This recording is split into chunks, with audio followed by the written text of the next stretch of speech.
La manne quotidienne, la dévotion de ce jour. Mercredi 30 octobre 2024. La puissance dans le sang de Christ.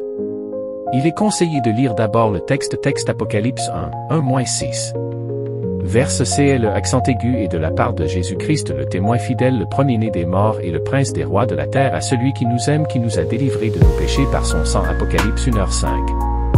La vie de la chair est dans le sang. Lorsque le sang cesse de couler dans le corps, l'individu meurt instantanément. C'est aussi par le sang que l'on fait l'expiation pour l'âme. Lévitique 17h11. Bien que de nombreux rituels païens célèbrent le fait de manger et de boire du sang, dans le christianisme, Jésus-Christ a versé son sang, est mort et a donné sa vie volontairement pour enlever nos péchés, notre honte et nos souffrances. Dans notre texte, la puissance du sang du Christ a été clairement exprimée. Il nous a aimés et nous a lavés de nos péchés par son sang. Apocalypse 1:5. L'importance du sang est démontrée tout au long des Écritures. Abel a offert un agneau au sang de Dieu et son sacrifice a été accepté. Abraham devait sacrifier Isaac, son fils tant attendu, mais le sang d'un bélier, un animal innocent, a été sacrifié à sa place. À la Pâque en Égypte, les Israélites ont tué un agneau par maison et ont aspergé le montant de leur porte avec le sang pour échapper à la colère de Dieu sur l'Égypte, car Dieu a dit: quand je verrai le sang, je passerai par-dessus vous.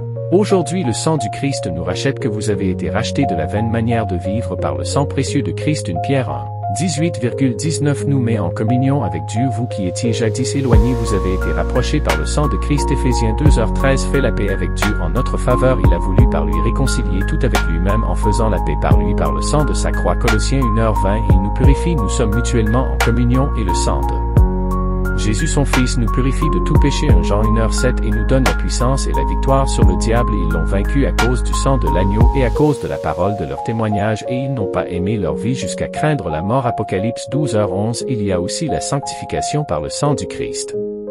Pour participer à la purification et au pardon de son sang, il faut accepter sa mort sacrificielle par une repentance et une foi sincère. Cela vous garantira une éternité de bonheur au ciel. La pensée du jour, c'est le sang de Jésus qui libère et acquitte le repentant. La Bible en un an, Proverbes 27-29.